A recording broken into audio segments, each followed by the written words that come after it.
And I now give the floor to the representative of Greece. Thank you, Your Excellency.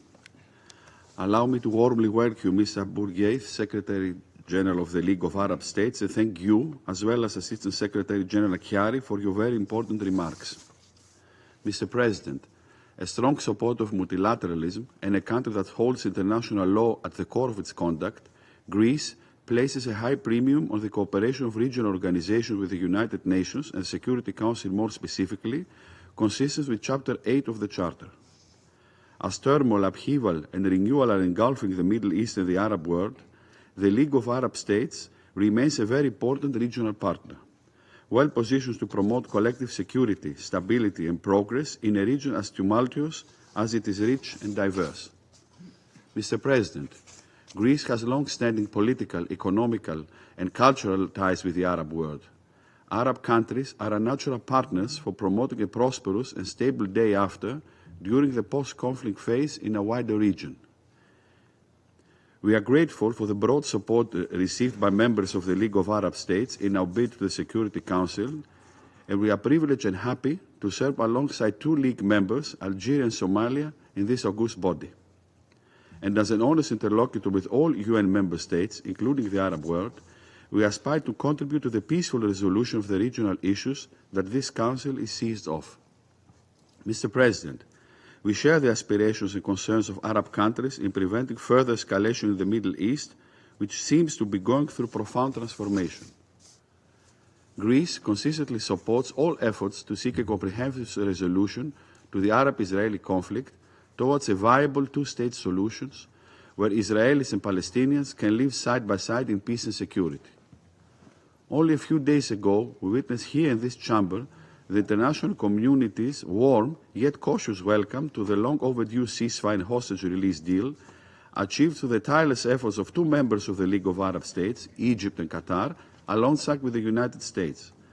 As the UN Secretary General said, while a ray of hope shines in the region, challenges remain for humanitarian aid and reconstruction. It is now time to seize the momentum and redouble our collective efforts towards a shared objective of regional peace and stability.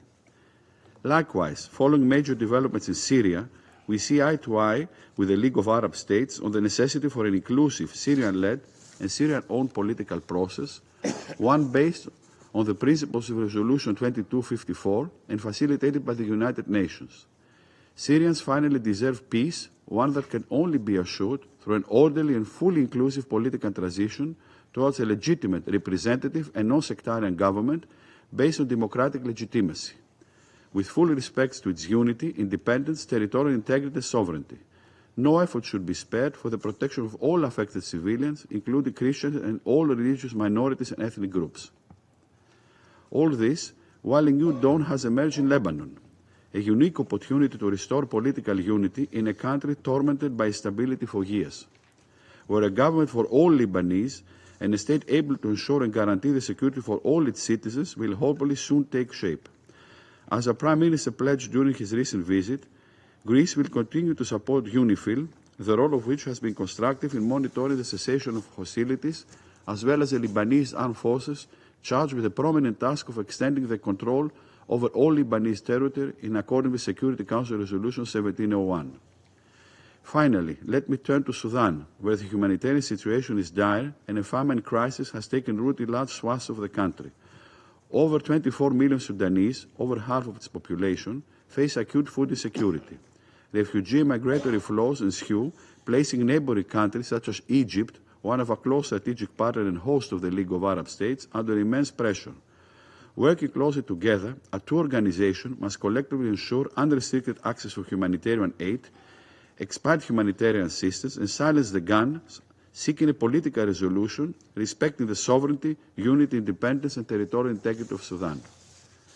Mr. President, in conclusion, let me stress that our discussion today is timely in allowing us to share the wisdom and expertise of the League of Arab States in identifying, addressing, and perhaps even overcoming regional challenges.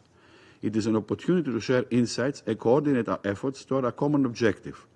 For in the grand scheme of things, we both strive for international peace and security. A task as daunting as it seems elusive, but maybe less so if we strive for it together. I thank you. I thank the representative